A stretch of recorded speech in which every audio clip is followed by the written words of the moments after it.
여수와 이순신.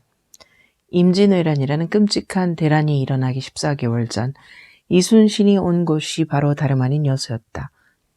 진남관 주변으로 전라자수형 본영의 위용이 널찍한 담 안에 자리 잡고 있었다. 이순신은 부임하자마자 지시와 명령만을 내린 게 아니라 맨발로 뛰면서 병사들과 노고를 같이 했다. 수시로 순시하여 전선, 무기, 병사들의 불비된 부분을 보수하면서 군사들에게는 철저한 훈련과 점검을 실시하고 상부를 정확히 하여 그들의 정신무장을 새롭게 하였다. 기존에 착취만 일삼으며 빈둥빈둥 놀던 좌수사와 달리 지금 여수시 동편에 있는 오동도를 연병장으로 선정하여 병사들과 더불어 맹훈련을 하고 특히 활의 훈련에 정진했다. 사실 활의 위력은 당시의 부실한 조총보다 훨씬 더 간편하고 강력한 것이었다. 명궁수의 수군이라는 개념은 매우 기발한 새로운 착상이었다. 맹자의 말에 천시는 지리만 못하고 지리는 인화만 못하다 했는데 이순신은 점차 여순 지역 사람들의 민심을 얻어 인화를 달성해갔다. 임진왜란 전체를 통해 이순신이 제 아무리 진법과 전략에 대가를 할지라도 구체적으로 물리적 역량에 있어서 적의 대군의 역량을 조종할 수 있는 확고한 무력을 갖추지 못했다면 허망한 결말만 있었을 것이다. 인화만으로는 장렬한 전사가 있을 뿐이요 백전백승의 화려한 승리는 있을 수 없다. 세계 해전사에 있어 이순신의 해전사처럼 빈곤한 병력으로 끝까지 완벽한 승리를 기록한 유례가 없다. 그 비결이 뭘까? 판옥선의 족보, 제주의 덕판배, 탐라국 전승. 결국 판옥선과 총통이었다. 판옥선은 앞이 날렵하고 뾰족한 일본의 배들, 세키분해와는 달리 사각의 우직한 형태의 평저선으로서 한국산 소나무로 만들어졌으며 좌우의 방패막이는 소나무보다 더 두꺼운 전나무로 만들어져 조총이나 활이 뚫을 수 없었다. 더구나 넓적한 앞면을 구성한 통나무 판때기는 세로 가로로 치밀하게 엮이고 나무못이나 결구 구조로 연결되어 충돌에 강하게 제적됐는데 이러한 판옥선의 유래를 더듬어 보면 그것은 해상왕국 탐라 사람들의 주된 무기이자 해상왕국 문화의 핵을 형성했던 덕판배에 반드시 도달하게 된다. 제주도는 본시 현무암 바위섬이라 모래사장이 거의 없다. 가파른 바위섬에 접안하기 위해서는 배를 대는 뱃머리가 튼튼해야 한다. 그래서 뱃머리에 반쪽으로 자른 통나무를 붙이고 그 위에 다시 가로로 나무를 댔다. 그것이 바로 덕판이다. 이중으로 튼튼하게 덧댄 뱃머리인 것이다. 덕판의 주재료는 제주에서 흔히 볼 수 있는 구실잣밤나무였다. 구실잣밤나무의 충격 강도는 소나무보다 2배나 높다. 그리고 배의 각 부분에 못 대신 이음새로 썼던 솔비나무는 인장 강도, 잡아당기는 힘에 견딜 수 있는 세기 정도가 매우 높았다. 덕판배는 3층 구조로 되어 있었다. 돛이 2개 달려 순풍, 횡풍, 역풍을 자유자재로 활용할 수 있었다. 덕판배야말로 탐라인들이 7, 8세기 동아시아 해상을 주름잡을 수 있었던 힘이었다. 한반도, 일본, 중국, 오키나와 대만을 마음대로 오갔는데 당도립의 싸움판배로도 불렸다. 그러니까 내가 말하려는 거는 이 덕판배를 전투용으로 개선한 것이 판옥선이고 판옥선에 뚜껑을 씌우고 외놈들의 접근을 막고 기동성을 높인 배가 바로 거북선이라는 것이다. 거북선도 3층 구조로 되어 있으며 노젓는 사람들이 안전하게 노를 저을 수 있었다. 노는 양쪽에 8개씩 16개, 한 개의 노에 4명의 노군이 배속됨. 전체 노군 80명. 격렬한 전투 중에도 전진과 후진, 선회와 정지, 가속, 감속이 자유자재로 조절될 수 있었다. 삼나무를 써서 속도 위주로 가볍게 만든 일본 배와는 해전에서 여러모로 상대가 되질 않았다.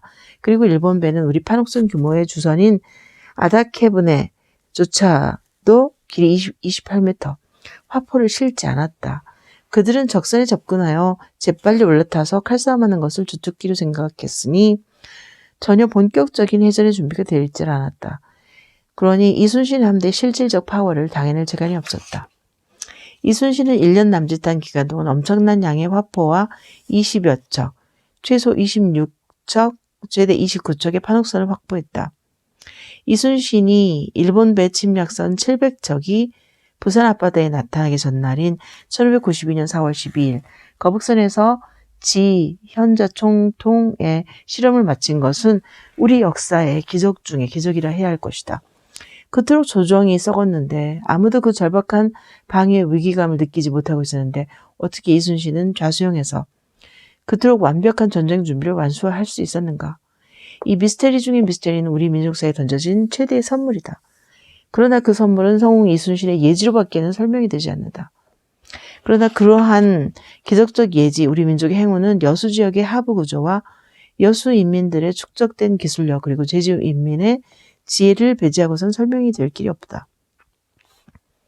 임진왜란 해전사의 하부 구조는 여수다.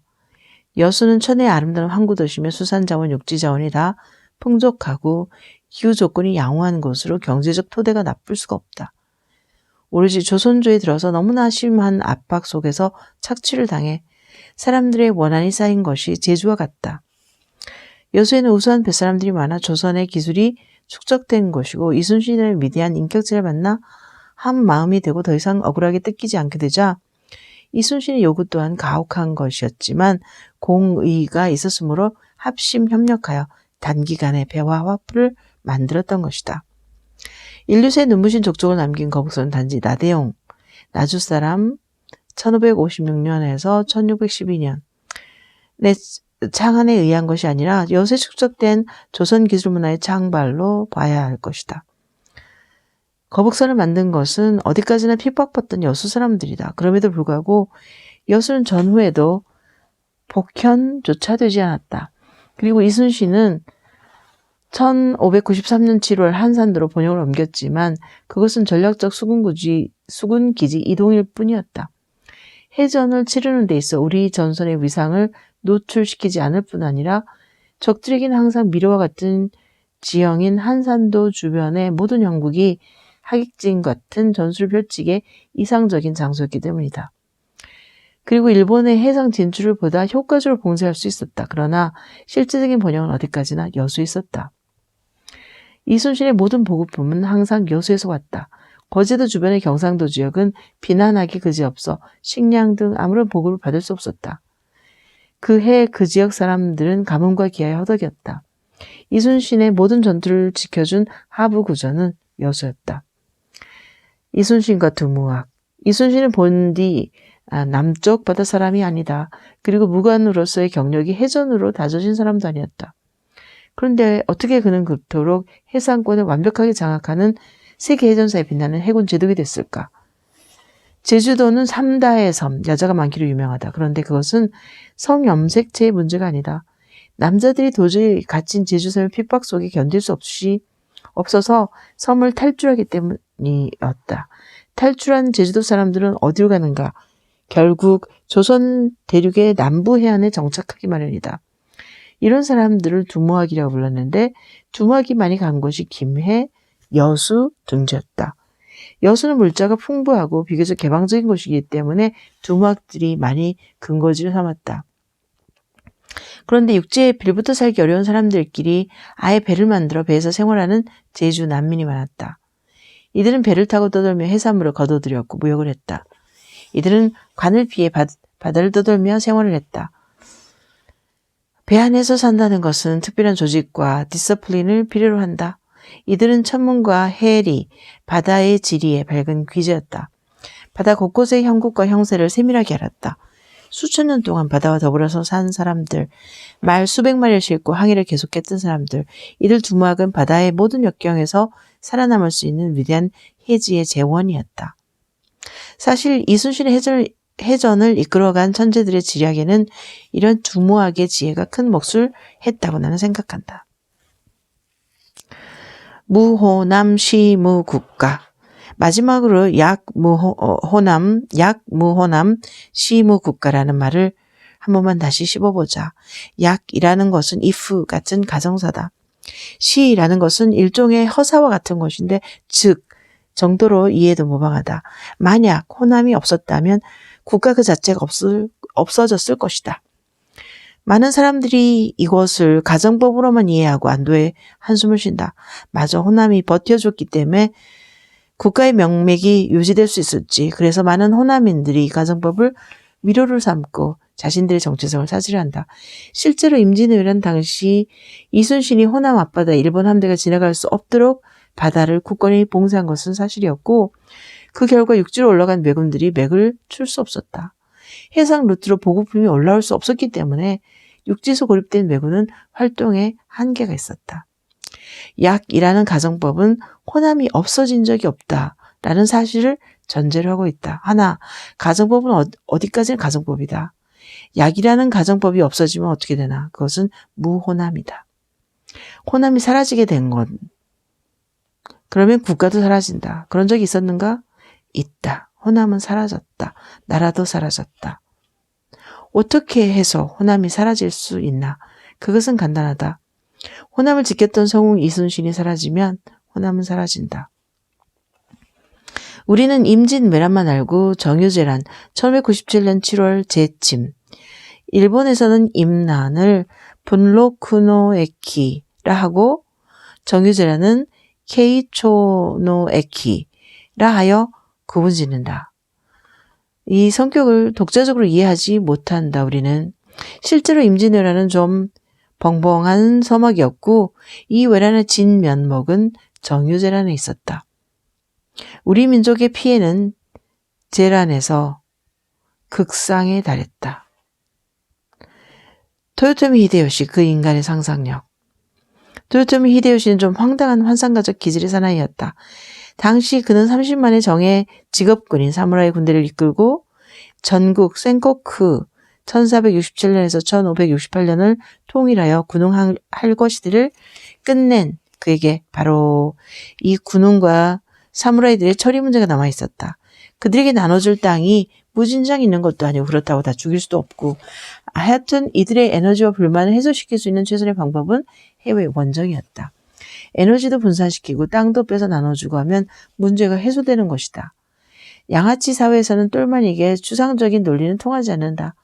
구체적인 콩고물이 있어야 복종하는 것이다. 토요토미 히데요시가 중국의 천자가 되겠다고 생각한 것은 허황된 발상이 아니었다. 당시 중국은 허약했다. 내분이 심했고 황간의 발호로 조정이 메가리가 없었고 정규군이 전국을 제패한 히데요시 군대의 숫자에도 못 미쳤다. 히데요시는 서양의 문물을 적극 받아들여 조총과 장창으로 자신의 군대를 무장시켰다.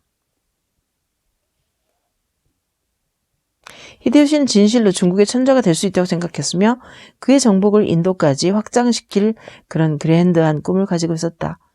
우리 조정이 황윤길, 김성일의 보고에 의존하여 정책의 방략조차 오락가락 혼선을 빚고 있는 그런 촌스러운 수준이 아니었다. 히데요시가 정면가도를 요구한 것을 우리 사학도들이 조선 침략을 위한 황당한 핑계로 생각하는 것은 진실로 현실성 없는 판단에 지나지 않는다. 히데요시는 진실로 가는 길만 빌려달라고 요구했을 수도 있다. 현실적으로 말이 안 되는 얘기지만 그리고 우리는 사대주의 숙명사상, 소중화사상 따위의 고착관념을 생각할 때 외놈 쪽발이들이 중국의 황제를 치러 간다는 건 상상할 수도 없고 또 더욱이 그것을 돕기 위해 길을 내준다는 건 있을 수도 없다. 그러나 만약 어떤 외교적 천재가 있어 일본 군대를 모조리 중국 본토로 보내버리고 그곳에서 괴밀하게 만들어 동아시아 지도를 근원적으로 개편하는 주체적 예지를 발휘했더라면 우리는 임진왜란에서 손수건 한 장 꺼내지 않고 코를 풀어버렸을 수도 있다. 물론 나의 상상력이 과하다는 것은 내가 누구보다도 더 잘한다. 조선인의 의리 감각은 세계 제1이다. 임진년부터 우리 강토는 황당하게 짓밟혔다. 우리 조선인의 삶 전체가 너무도 매가리 없이 유린당했다. 조선조의 지나친 상문경부의 전통이 빚어낸 업보다 개전한 지 20일 만에 고속으로 북상하여 한양을 점령하였다. 그래봤자 말짱 헛것이었다. 남쪽 바다에서 보급이 차단되니 약탈만으로 군대의 생명력을 유지할 길이 없었다. 히데요시 천자의 꿈은 사라져가고만 있었다. 히데요시는 그렇게 깔봤던 문치의 조선 왕국의 스페인의 무적 함대보다 더 강력하다 말할 수 있는 함대와 함포가 준비되어 있으리라는 것은 꿈도 꾸지 못했다. 백전백승의 이순신, 그것은 경악이자 공포였고 경배해야 할 해신이었다. 히데요시의 군대는 기본적으로 육지전을 위한 군대였다. 기본적으로 칼제비 군대다. 그들에게는 해적만 있지 해군이 없었다.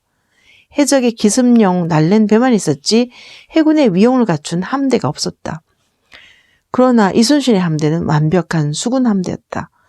임진왜란은 결국 히데요시가 자기의 꿈의 한계를 깨닫는 과정이었다. 임진왜란은 히데요시에게 패전이었고 완전한 굴욕감을 안겨준 패전이었다. 정유왜란의 독자적 이해, 단순한 재란이 아니다. 히데요시는 전략을 바꾼다. 천자의 꿈은 포기하자. 대륙의 황제가 될 생각은 말자. 이놈의 조선이나 완벽히 굴복시켜야겠다. 이순신으로 인해 조선의 위력을 느낀 히데요시는 조선이 고려 대제국의 후예라는 것, 자신들의 뿌리인 해양제국 백제의 후손이라는 것을 뒤늦게 깨달았을 것이다. 이제 우리의 뿌리를 먹으면 세계를 다 먹는 것이다.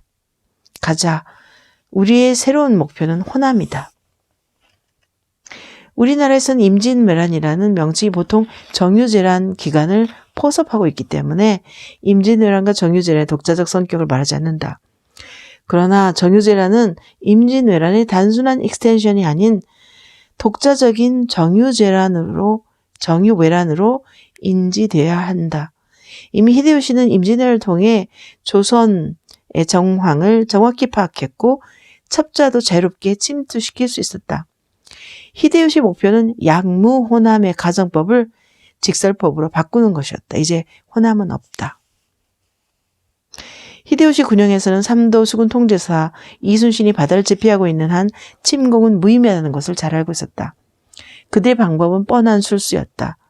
이적, 제적, 조선 스스로 이순신을 제거하게 만드는 것이었다.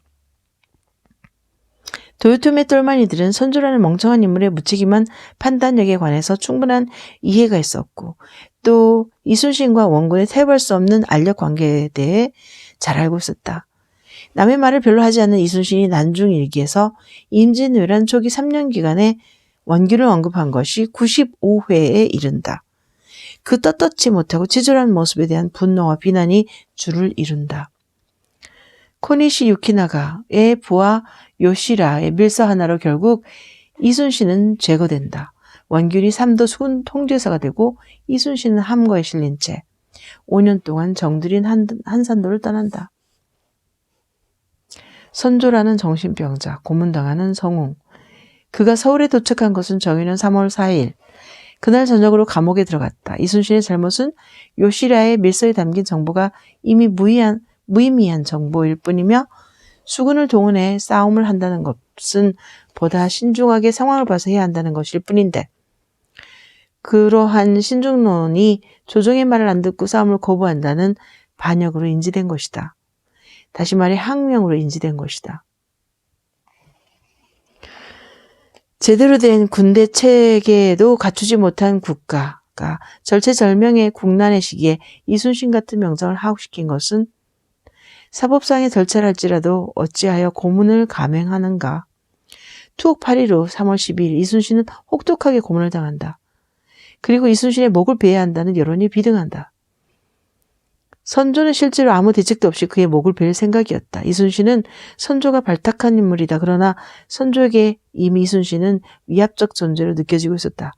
백성의 민심이 무기력한 자기에게서 이미 떠났고 이순신에게 쏠리고 있다는 것을 잘 알고 있었다.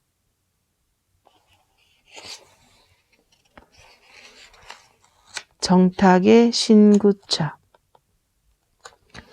그러한 이순신을 선조는 믿지 못했던 것이다. 그리고 원균을 계속 두둔해왔던 것이다. 선조는 이순신이 전술을 올릴 때마다 그의 벼슬을 높였다. 옥포 승첩 때 가선대부 종이품, 당포 승첩 때 자헌대부 정이품, 한산 대첩 때 정헌대부 정이품. 그리고 그 다음에 8월 삼도 수군 통제사직을 주었다. 그런데 그의 난중일기에 이러한 중요한 사실이 전혀 언급돼 있지 않다. 선조의 행위 방식의 허구성을 이미 깨닫고 있었던 것 같다. 전투 중인 군인에게 필요한 것은 허구적 이름이 아니라 전력과 관계된 실제적 도움과 일사불란한 지휘체계의 분위기 조성이다. 이순신은 품계가 올라갈 때마다 영락할 그날이 오고 말리라는 것을 알았던 것 같다. 그를 죽음의 고비에서 건진 것은 오직 판중추부사 정탁 1526년에서 1605년 당시 만 71세의 중신 양심적 인물의 신구차 목숨을 구걸하는 편지 형식의 공문 단 하나였다. 권율도 류성룡도 침묵으로 일관했다. 칠천량해전 국가의 몰락. 원균이라는 인성미달자가 그동안 어렵게 축적해놓은 조선 수군 전체를 일말의 여지도 없는 완벽한 참패로 휘몰아간 칠천량해전. 칠천량은 거제도와 칠천도 사이를 말한다. 관해서는 내가 언급할 필요성이 별로 없다. 원군은 전혀 통솔력이 없었고 모든 사람이 도망만 치게 만들었다. 적들이 말하기를 우리가 조선군사를 패망시킨 것이 아니라 조선군사 스스로가 패망했다라고 하였다. 거북선 세척과 판옥선 110여 척이 침몰했고 조선수군 2만여 명이 도살됐다. 이 치욕의 참패는 조선수군의 완벽한 괴멸을 초래했지만 일본에게는 이순신과 조선수군에게 백전백패를 당한 이전의 모든 패배를 서력하는 쾌거였고 망고에 없는 대단한 승리였다. 선조라는 또라이가 칠천량의 비보를 접하고 총평한 한마디가 이와 같다. 칠천량의 패전은 사람의 잘못이 아니라 하늘이 한 일이다. 사람인 자신의 잘못은 아무것도 없다는 얘기다. 자, 어떻게 됐나 이제. 히데요시의 꿈이 드디어 이루어졌다. 이순신이 사라졌다. 이순신이 이끌던 함대가 사라졌다. 다시 말해 호남이라는 방어선이 사라진 것이다. 조선 민중이 가장 집약적으로 생피를 본 곳은 정유재란 시기였다.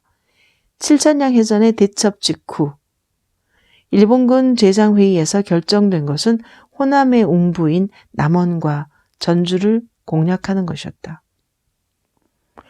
여수 순천에서 남원 전주까지 코베인 민중. 일본군은 칠천량에서 조선수군을 대파한 후 수륙 양면으로 전라도에 대한 전면 공세를 펼쳤다. 수군은 여수 순천 방면으로 상륙해서 육상 공격을 개시했으며 육군의 일대는 사천 하동 구리로 향했고 다른 일대는 함양 방면에서 팔량치와 운봉을 거쳐 8월 16일에 남원성을 함락시킨 다음 곧바로 전라도의 수부인 전주성까지 점령했다. 좌군의 선봉이던 시아즈 요시히로 사츠마 다이묘 조선에서 들여간 도공의 힘으로 사츠마 야끼를 만들어 사츠마번을 보강케 하고 명치 일황제 근간을 형성했다. 사츠마 지사들이 정한론을 주장하여 결국 일제강점기를 초래시켰다. 노량해전에서 이순신 장군을 치사케 한 것도 시마지의 부하들이었다. 노량에서 코니시 유키나가의 퇴로를 열었다. 이 부대는 곤양의 금오산과 노량 등지에서 산중을 수색하여 살육을 자행하고 관청과 민가를 족족 다 불살랐다. 이때 일본군이 행한 살인과 약탈의 잔혹성은 임진년에 비할 바가 아니었다. 당시 일본 규슈 우스키성 성주의 군의관으로 참전했던 아뇨오지의 주지 케이넨의 일기를 통해 당시 참혹한 광경을 살펴볼 수 있다. 들도 산도 섬도 죄다 불태우고 사람을 쳐 죽인다. 산 사람은 철사줄과 대나무 통으로 목을 묶어서 끌고 간다. 조선 아이들은 잡아먹고 그 부모는 쳐 죽여 갈라놓는다. 마치 지옥의 귀신이 공격해온 것 같다. 특히 남원성 함락 후에는 성내 사람들은 남녀노소 할 것 없이 모두 죽여서 생포한 사람이 없다. 눈뜨고 볼 수 없는 처참한 상황이다. 라고 생생하게 기록하고 있다. 명량대첩과 전라도 외성. 이와 같은 상황에서 이순신이 남은 배 12척을 거느리고 나중에 한 척 추가, 해전 때는 13척이 됨. 명량에서 일본의 수군 함대 130여 척, 실제 격침된 것은 33척 정도를 물리친 것은 기적 중에 기적이라 할 것이지만 우리가 반드시 알아야 할 사실은 명량 대첩에도 불구하고 이미 전라도를 장악한 일본군은 각 처에 군사를 주둔시키고 장기 지배 태세를 갖췄다는 것이다. 이미 전라도는 없었다. 지금도 순천시 해룡면 신성리에 자리 잡고 있는 순천 외성은 1597년 9월부터 11월까지 약 3개월에 걸쳐 코니시 유키나가가 쌓은 것이다. 코니시는 이곳에서 종전 때까지 동부 해안 지역 일대를 지배했다. 북부의 금구 김제 지역에는 나베시마 나오시게가, 고부 나주 지역에서는 초소카베 모토치카가, 해남 사천 지역에서는 시마즈 타다토요가, 강진 지역에는 나베시마 카츠시게가 군대를 주둔시켜 지배했다. 이들은 유기적 협력 체제를 이루면서 장기 지배 체제를 구축할 생각이었다. 명량 패전의 보복을 위한 침략이 수륙 양방으로 진행된 나주, 무안, 영암, 강진, 해남 지역의 피해는 말할 수 없이 극심했다. 순천 외성, 남해 외성, 사천, 선진리 외성, 고성 외성, 창원 외성, 양산 외성, 울산 외성은 상호 협력 체계가 구축되어 있었다. 그러니까 이미 양무호남은 헛소리가 되어버렸다는 것이다. 내가 지금 왜 이렇게 구질구질한 얘기를 하고 있는 것일까? 우리는 임진왜란 7년을 그냥 전쟁으로만 알고 있지만 그것은 일제강점기 36년보다 더 가혹한 외놈강점 7년이라고 말할 수 있는 것이다. 거북선을 만든 여수인민, 그 후손을 그토록 처참하게 죽이다니. 여순 민중항쟁 희생자 11,131명, 1949년 11월 11일 발표. 선조가 이순신을 제거함으로써 이순신은 고문의 후유증을 알아가면서 명량 대첩을 이뤄냈다. 이순신과 합심해서 판옥선과 거북선을 만들었던 여수, 광양, 순천, 구례 일대의 전라도 사람들이 처참하게 당하게 되는 모습, 비총, 그 끔찍한 예사도 모두 정유재란 때의 이야기다. 키카와 히로이의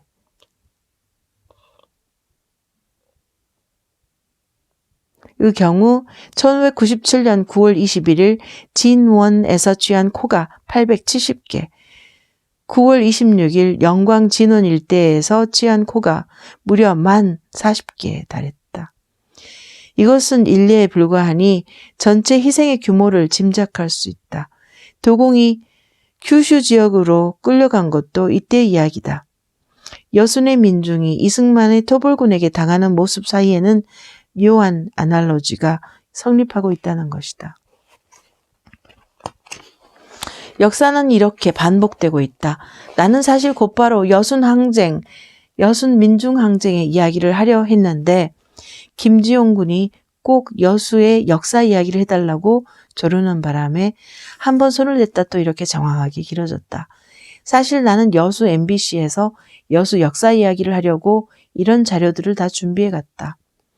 아무래도 현대사를 전공하는 사람들은 고전 세계에 대한 접근이 어렵기 때문에 통시적인 관점이 부족할 수 있다. 그런데 여수 MBC 공개홀에 모인 사람들의 표정이 어찌나 진지하고 무표정했는지 나는 계속 3시간 반 동안이나 그들과 함께 얼어붙어 있었다. 그리고 나는 옛날 역사 이야기 따위는 새까맣게 잊어버렸다.